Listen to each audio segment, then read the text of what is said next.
What's up, everybody? Welcome back to Art Teaches Drums and another episode in my fundamental series. In today's video, we're going to try improving our playing with the down-up exercise. It's a fantastic one for developing better control of your timing, legato strokes, your heights, and your dynamics. And if you've been enjoying the series, please feel free to like, drop a comment to let me know, and subscribe for even more. My current goal is to hit 1,000 subscribers by the end of the year. It's a lofty goal, but I think we can do it together, and I really appreciate your guys' support. All right, let's break it down. I'm gonna show you guys the stock version of the exercise first, which you just saw me play at the beginning of the video, and we're gonna slow it down to about 120 beats per minute to start. The structure of this exercise is basically just like legato eights. The difference is that we've got a bunch of decrescendos and crescendos. Okay, let's just try measure one together. Here we go. 1, 2, ready, and. So what I try to think about with this exercise is I want to basically start at fortissimo, which I like to think about as basically vertical height with my stick. So I really want to rotate full to get a good strong fortissimo stroke at the start. Then the next stroke is perhaps fortissimo minus, and then we've got forte, and then maybe forte minus, mezzo forte, mezzo piano, piano plus, piano. So the way I like to think about this is that I have a starting point and a destination. So my starting point is basically fortissimo. And then my destination is the last eighth note of the measure, which I basically want to be piano or perhaps even pianissimo.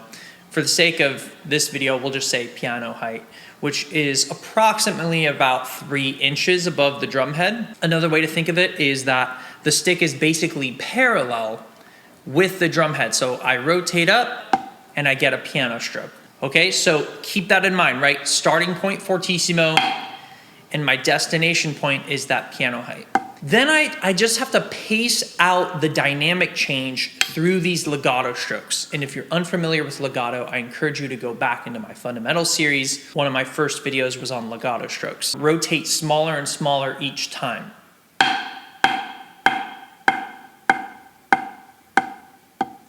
Now, when young players try to play this exercise, it tends to be kind of all over the place and not very defined. Essentially, you just want to look for a gradual decay of the height. The same exact thing rings true when we crescendo back up. We'll start at piano, and then we'll crescendo up to our destination point, which is fortissimo on the and of 4, before we switch to the left hand and then start up at fortissimo as well. And whether you're playing this match grip or traditional grip, it's not going to really change our approach dynamically. It's going to be the same concept. If you feel like you're not decaying evenly through this, I encourage you to go even slower, to break it down even slower. So, for example, I might go as slow as 60 beats per minute, half tempo, and just try one note at a time. 1 and 2 and 3 and 4 and. And with these dynamics builder exercises like this, it's so important to do 2 things. One of which being obviously listen to the sound that you're playing and producing, and does it sound like it's evenly decrescendoing? This is something that a lot of young players struggle with. And the other way to help you is use a mirror or a back-facing camera. Like I'm using a back-facing camera right now. I can see exactly what's going on with my hands. So I can see, am I approximately decaying gradually? Right? And I'm kind of looking for that terraced dynamic, gradually getting softer. All right, measure 1 at 120. 2, one more time. Now, listen for tempo as you're playing this. I would say most commonly, the most common issue is to speed up as you get softer. So watch out for that, where you're going.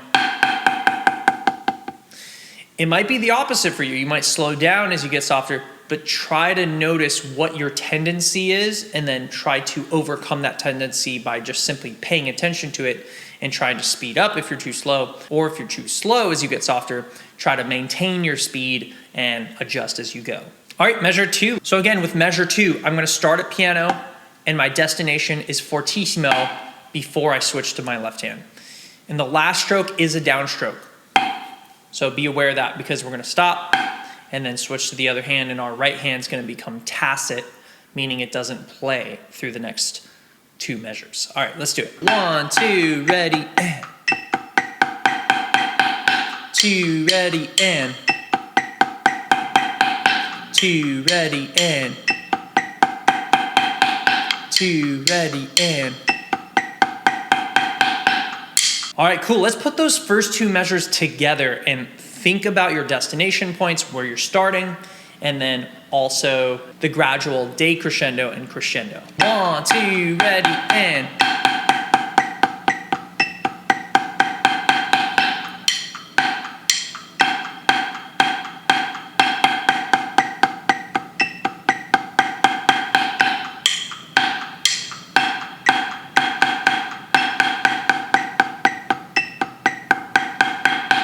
Simply rinse and repeat off the left hand. Here we go, off the left, the next 2 measures. 1, 2, ready, and.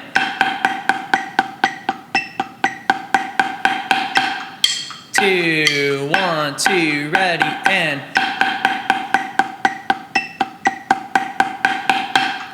2, 1, 2, ready, and.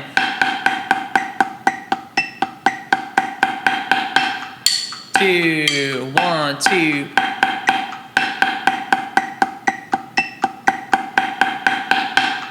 Okay, and then the next 4 measures is the exact same thing. You've learned it, guys. Let's try the whole entire exercise, and then I'm gonna show y'all a couple variations you can do with this.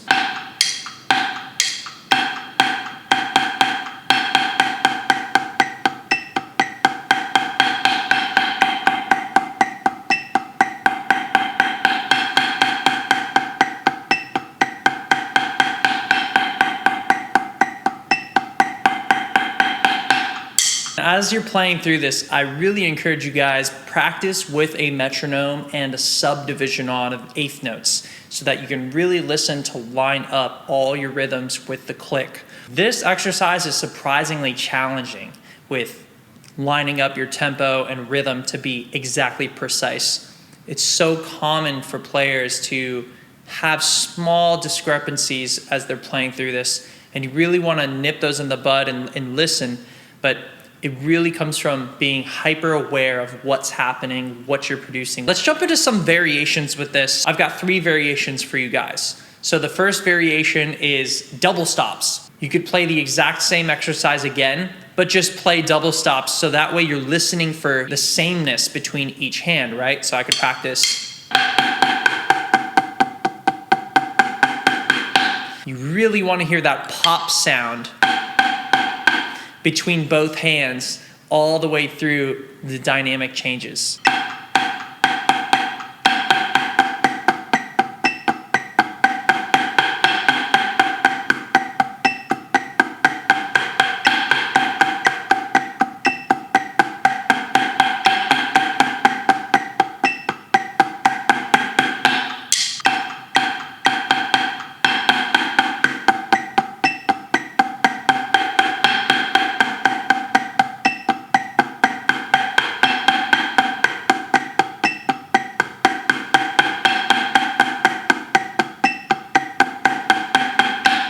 All right, and something I want to encourage you guys to watch for as well is that you're keeping the motion almost dominantly with the wrist motion.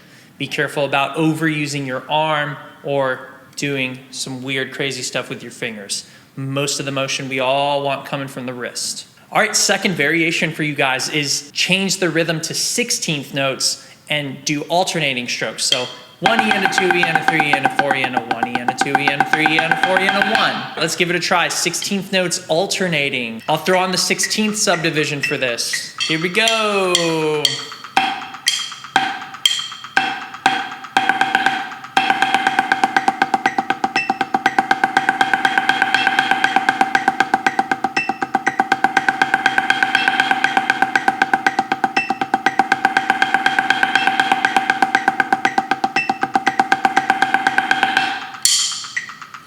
One more time, and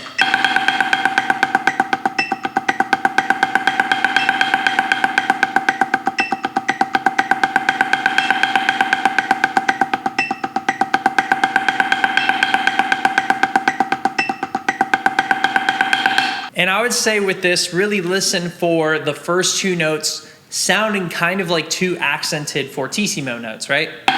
The first two notes should be even. In theory, it should be an even decrescendo the whole way through. Bump, bump, slightly lower, bump, slightly lower, bump, slightly lower, bump, etc., etc. And then at the bottom, we want two piano strokes, 1 E, right? 1 E and a 2 E and it gradually crescendos up. One more variation for you guys. I think you could do something like this, but just a different rhythm. 8th note triplets. Let's give it a go. 1, 2, 3, and a go.